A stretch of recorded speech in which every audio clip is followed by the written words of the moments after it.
ይሄን ሐሳብ ባልነግራችሁ ንፉግነት ነው መሰለኝ።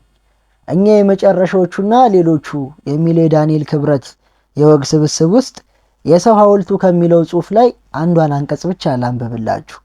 ከዛ በፊት ግን አንድ ግጥም ሁለት ስንኝ የምትሆን ግጥም ልንገራችሁና እኔም አልገባችኝም ቅኔው። በሰማይ የሚጸድቅ በምድር ያስታውቃል፣ ከከንፈሩ ቀድሞ ጥርሱ ጣይ ይሞቃል ይላል። ማለት አልገባኝም። በጣም እያጠነጠንኩት ነበር። ከዛ ግን ይችን ሳነብላችሁ በደንብ ይገባችኋል። የሰው ሐውልቱ ብዙ ነው።